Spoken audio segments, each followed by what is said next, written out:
So yun, magandang araw sa inyo lahat. Ako si Purple Oro. Nagbabalik uli.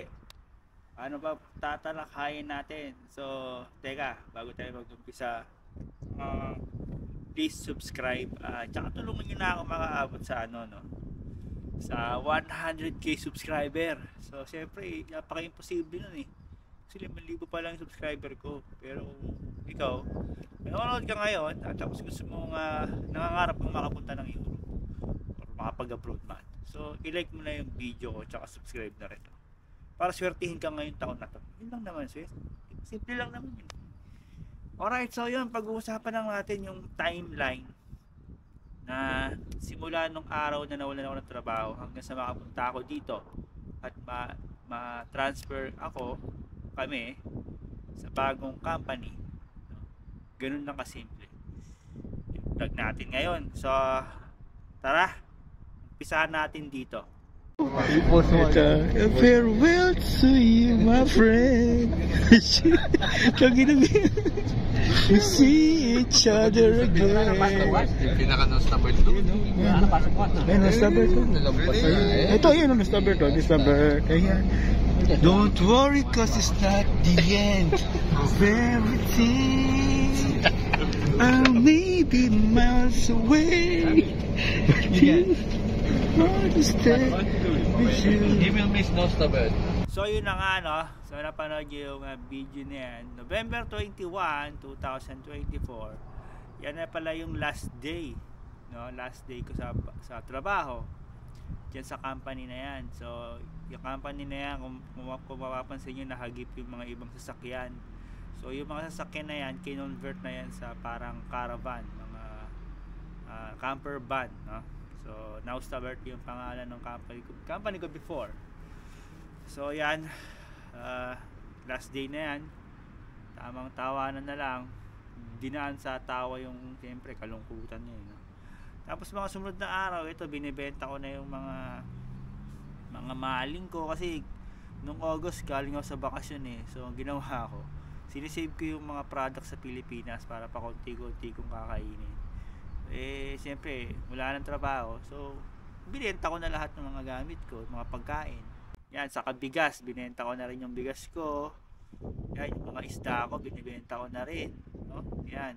Tapos ito kasi yung balita no. Yan nga, yung Now Start Works, manufacturer suspended employees. Patay kami diyan. Sa lahat kami sa pool, no? At saka ito yung clip na yung una kong emosyon. No? Ito, panoorin nyo.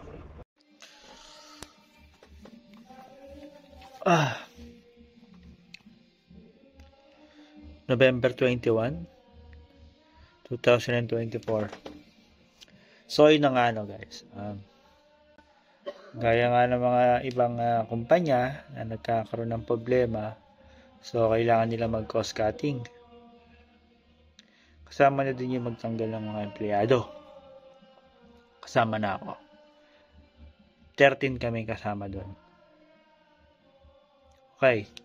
Ito na ba yung goodbye Hungary ko? So yun na nga no. Ito lang talaga. So hindi naman lahat ng tao siniswerte, no. Siguro mayroong ibang plano si God para sa akin. Ganun lang naman yan eh. Nakakalungkot, no? Pero kailangan lumaban eh. Laban lang tayo. Life goes on, di ba?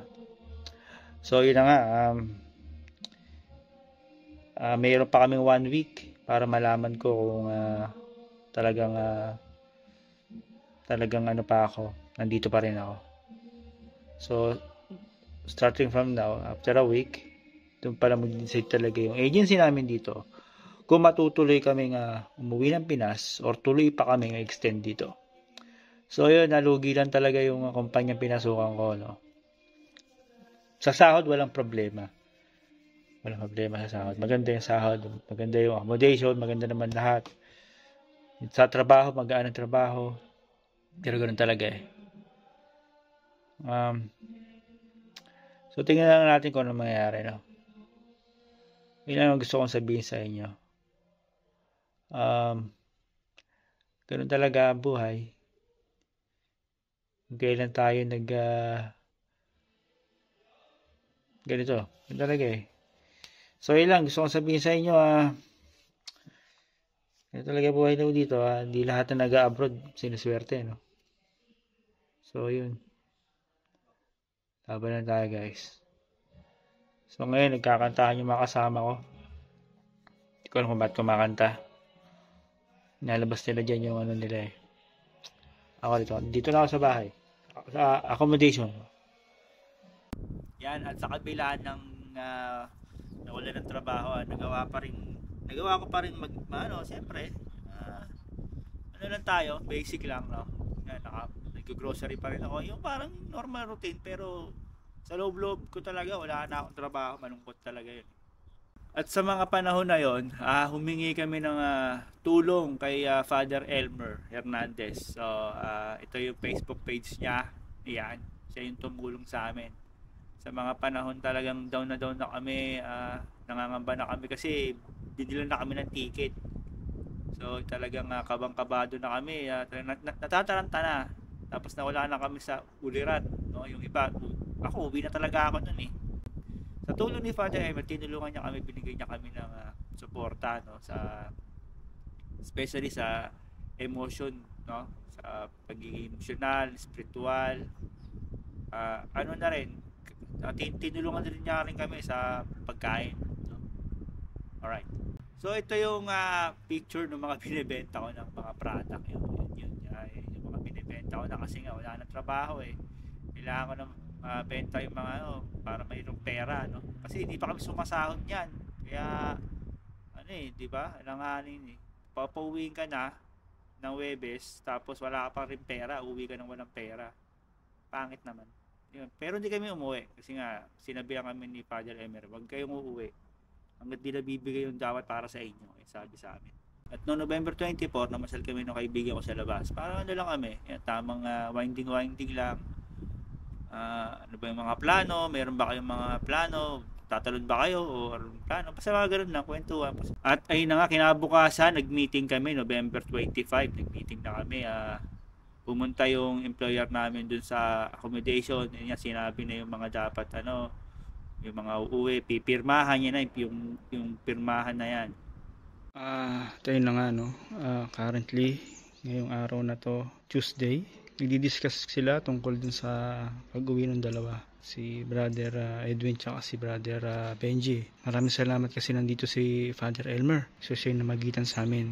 Ngayon namumblema ngayon ng mga agency na kung paano kasi sila pauwiin. Ang hinihiling lang kasi namin is mabayaran yung mga remaining months namin. So hanggang ngayon ano pa rin yung meeting sa loob, marami pang pwede mangyari ngayon pa lang araw na to. So yun, ito yung picture, yung sitwasyon namin doon sa kusina habang nandun yung yung employer namin, yung representative ng employer namin, no. So yun nga, pinapapirma kami, talagang emosyon talaga yung nasa loob ng kwarto na yun. May nagagalit, may nalulungkot. Grabe, sobra. At ayun na nga, bago lisanin na ni Father Elmer yung accommodation namin, no. So nagstay din siya doon sa accommodation ng 2 days, no. So bago niya lisanin yung yung accommodation namin, so pinag-pray niya kami. So iba yung feeling talaga. Alam mo yung hindi ko pa itindihan hanggang ngayon eh. Iba yung mararamdaman mo pagka mayroong taong ginamit yung Diyos para ipaabot sa kanya na nandyan lang siya para sa'yo. So ito yung video clip na ginawa ni Father Emmer, pinagdasal kami at niyakap kami. So mangiyak-ngiyak ako nung araw na yun, parang yung araw na yun, parang yun nga, kaya sabi ko, ginamit ni Jesus si Father Elmer para iparating yung yakap na gusto nating makuha. Ito rin yung reaction ko after nung na yun, ito yung video clip.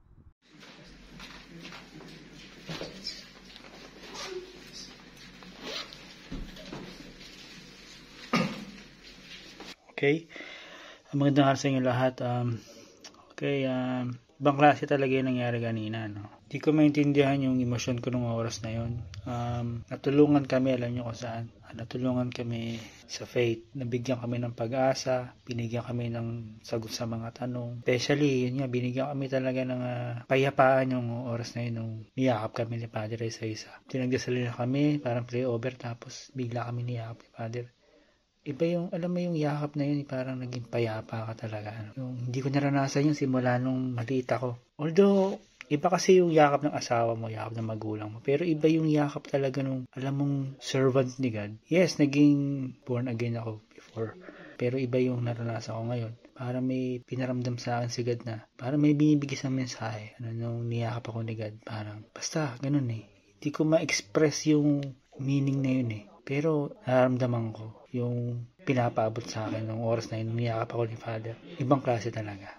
Siyempre ng mga sumunod na araw na nga so yung iba sinama na namin umalis, no, sinama namin sumakay papunta sa ibang country, no. So actually okay naman sila doon, so legally talaga silang nakaalis, no. So pinayagan naman silang maghanap ng trabaho ng employer namin na walang problema. So nakahanap sila ng trabaho sa ibang country without any problem, so legal silang nakaalis. Hindi sila run away, no, kasi pinayagan kami ng employer namin na makapaghanap ng trabaho sa ibang country. Tapos November 29, yun na nga, naimbitahan tayo, no? Si Ma'am Lisa, inimbitahan kami na magpunta ng Philippine Embassy para magkaroon kami ng information about sa labor dito sa Hungary, yung mga proper, ganun. So may video ko niyan, lalagay ko sa taas, click nyo na lang. So ito, next timeline. December 1, December 1st, syempre naubusan na kami ng supply ng pagkain. And then yung mga kapitbahay namin, mga Hungarian, mga Hungarian, kapitbahay namin kasi sa village lang kami nakatira, di ba? Nabalitaan nila na nagka-problema kami sa sa employer namin. Ayun nga, tapos ayaw kaming tulungan, no? Pagkain man lang, mga ganun. So, binigyan kami ng pagkain, guys, no? So ito yung picture, yung mga pagkain, napakadami niya, no? Binigyan kami ng supply. So tumagal lang din yan siguro mga 2 weeks, naubos din naman namin lahat. Tapos ayun, salamat, mega shoutout kay Janos, no? Sa girlfriend niya, sa tulong sa amin. Alright, so saka yung mga tao rin sa Ershik Vodka, yung mga lokal doon. Maraming salamat sa inyo. So next timeline naman. So ito na nga, December 2, kinabukasan din noon, naipag-video conference na lang yung employer namin sa amin, saka yung employer sa Pilipinas. So sadly, yung employer namin sa Pilipinas, nawalan sila ng power of operation, na suspended sila, no, yung human link, yan. Yung pangit lang talaga niya sa human link, imbis na tulungan kami, kinakampihan pa yung employer dito sa Hungary. Alright, so lahat kami nagagalit talaga sa human link, no. So sa dami namin, wala kaming nakuhang suporta dyan sa human link. Kahit dito sa employer namin dito, no, wala kami nakuhang suporta ng mga araw talaga na grabe. Yung alam mo yung nagbabatuhan kami ng ano bang concern, yung gusto naming mangyari. So walang agreement na nangyayari kasi nga namamagitan yung human link. Yung human link kasi kinakampihan yung employer namin. At noong December 3, kinokontak ko si Bea. Yung Bea, siya yung si Bea yung photojournalist, no. Siya rin yung nag-cover kung ano nangyari sa amin. So umabot kami sa media, no. Nabalita kami sa buong Hungary. Kung di nyo alam, so mamaya papakita ko sa inyo yung link tsaka yung video kung ano yung nangyari sa amin. Na-publish kami publicly kung ano yung sitwasyon namin, no.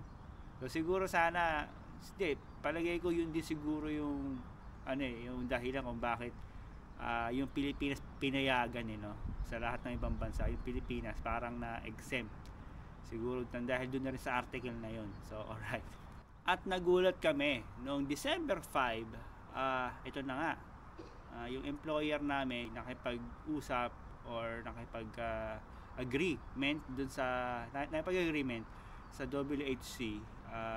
Mayroong possible na pwedeng mailipat kami dito nga sa WHC. So ito yung clip.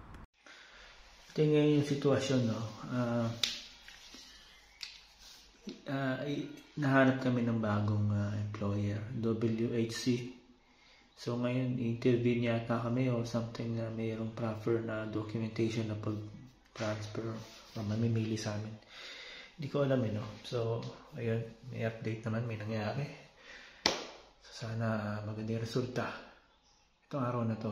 Anong araw ngayon is December 5. So, ilang araw din, halos 3 weeks din kami nakatenga dito. At ito yung picture no. So, i-blur ko yung picture nung lalaki yan kasi si Raulo yan eh. Alright, so yan na nga. Ayan, nag-exam kami dyan nung araw na yan. Yung mga numbering, tapos yung magkamukhang picture, hanapin mo yung magkaiba. Yun lang. Medyo madali siya, no. So, 13 kaming nag-exam. Tapos, after a few days, lumabas yung resulta. Ang nakapasa, siyam lang. So, siyempre, yung mga ibang di nakapasa, alam na. Run away na.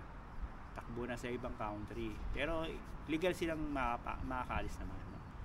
At ibinaba na talaga ng company namin before, yung pinapasukan namin company, ito na yung memo na all Filipino worker is matatanggal na. Nung una nagda-doubt kami. Parang hindi kami naniniwala dun sa interview, no? Tsaka exam. Pero may lumabas na announcement. Ito nga. Ito yung announcement sa GC namin. Lumabas yung pangalan ko sa mga nakapasa. Ito yung listahan. WHC. At ayun na nga, noong December 16. So, yun. Ni-schedule kami pumunta sa Denso para makakuha ng final interview. No? In-interview kami doon. So, yun na nga. So, 7 na lang kaming pumunta talaga no, sa Denso. So, kasi ang kailangan pala doon ni Denso is 11. No? Pero, ang nangyari is ano na lang kaming nakapunta 7. So nag-final interview kami, tapos sa final interview nag-medical lang konti, yung ano lang, mata, high blood, tsaka sugar. Medical na rin kami doon sa loob mismo ng Denso dito sa Shikes Fihir Bar, no? Alright. So tapos noon sa 7 ang nakapasa lang 5. Yun. Kasama ako dun sa 5 sa final interview. So ayun, kakalungkot yung 2 hindi na kasama, hindi nakapasa. Binigyan na kami ng instruction, no, napupunta na kami ng ng immigration. So pumunta kami ng Shikes Fihir Bar sa immigration at may train. Alright, so nung araw na rin yan, binigyan kami ng schedule papunta sa immigration. So 4 na lang kami, no? So bakit pumunta kami immigration? Para ikuha kami ng bagong residence permit, TRC. Yan. So ayun na nga, no? Pupunta kami ng immigration ngayon. Hinihintay lang namin yung magsusundo sa amin papunta sa immigration. So nagpasa na kami ng mga dokumento, pinirmahan na namin para sa panibagong TRC. So palagay ko magiging ano na kami rito, guest worker. Alright. So wala pa yung sasakyan. So another 2 years. Pagtapos namin sa immigration, nagpasko na rin kami sa Ershek Vadkert, no? So noong December 23 nag-snow, ang daming snow, masaya. So siyempre kaming nakakuha na ng temporary residence per card galing sa immigration. 4 kami. Masaya na kaming 4. Pero siyempre yung mga ibang kasama namin, siyempre malungkot sila, no? Hindi kasi maayos yung lilipatan nila. Hindi pa sigurado yung lilipatan nila. Pero so hopefully sana maging okay naman, no? So ayun, nagpasko kami sa Ershek Vadkert. Yung mga picture, yung mga video, right? So, December 23, nagpasit pa kami, nagpa-medical pala kami, no? Nagpa-medical pa kami. Tapos na kami magka-x-ray.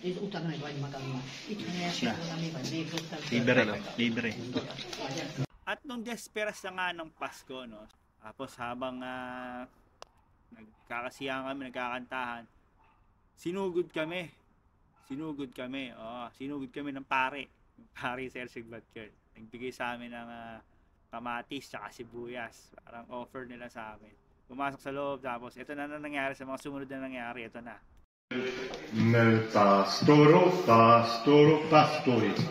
Pastoris. Freud in Bethlehem. and go in Bethlehem. No? Pásztorok, pásztorok örvendezve, sietnek Jézushoz Betlehembe, köszöntést mondanak a kisdernek, kiváltságul születettnek Betlehembe. Okay, now.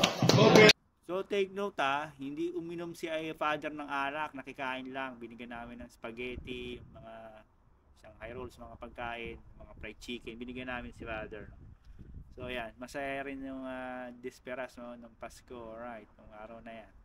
At tapos syempre, New Year, doon na rin kami nag-New Year. So ayan, gumawa ako ng video, nag-New Year kami dyan. Alright, so tapos ito na, sumunod na mga araw. At ayun na nga, noong January 9, ayun na yung araw na lilipat na kami dito sa Shakey's Fahir Bar. At ito yung mga video clips, no? Ito yung nangyari. Ang daming gamit oh.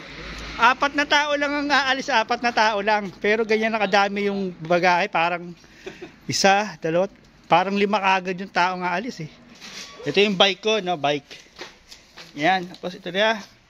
Meron pa akong dalang electric fan. Wala electric fan, no? Ako meron dalang electric fan. Ayan. So, sa susunod na 2 years uli, ito yung mga gagamitin namin. So, yun lang. At ayun na, nakapunta na kami ng Denso. So, pagpasok namin sa accommodation, ayan na, masaya, malinis, maganda, organized, hotel siya, motel, yan. So doon na nag-umpisa, no? So nung Thursday kami nakarating dito, tapos nung Monday nag-start na kami mag-training ng 1 week. And the rest is history, and this is now the present time. Yan, ayan yung timeline. Alright, so ano bang pwede kong ipayo sa inyo dun sa mga napanood nyo? Ano bang pwede yung aral na mapulot na aral, no? Kayong mga nasa Pilipinas, no? Kayo muna sa mga nasa Pilipinas. So, ang payo ko sa inyo, pagdating nyo dito, basahin nyo yung kontrata nyo. Kasi, separate ang kontrata from the Philippines. Tapos, yung kontrata na ibibigay sa inyo papunta dito. Yes. Iba ang kontrata ng employer nyo dito. Kumpara mo sa Pilipinas, sa gang agency doon. Basahin mo maigi. Kung hindi ka sigurado sa nakikita mo, magtanong ka. Alright. Hello. And then, yung basahin nyo yung kontrata, no? Maigi. Tapos kung mayroon kayong tanong tungkol sa sahod, itanong nyo na kay Mahiya, no? Kasi yung kontrata na ibibigay sa inyo, yun ang pangahawakan nyo just in case na magka-problema kayo sa employer nyo, or kaya sa company nyo. So tapos kayong mga nasa Hungary na, no? So huwag kayong magbase lang dun sa mga sinasabi rin ng employer mo, kasi minsan yung sinasabi ng employer mo hindi naman nakalagay sa kontrata. Yes, dinadagdagan nila yung terms nila na hindi nakalagay sa kontrata. So doon tayo magbase sa kontrata, kasi ayun yung pangahawakan nyo, no? Kung feeling nyo inaabuso kayo ng employer nyo, basahin yung maigi yung kontrata nyo, no? So doon na yung pangahawakan nyo, ayun yung panglaban nyo yung kontrata. So yun, so yung nangyari sa amin, so yun yung magiging yung tip ko sa inyo, or yung aral na pwede kong sabihin sa inyo. So yun, 4 kami nandito ngayon, at may train na dumadaan.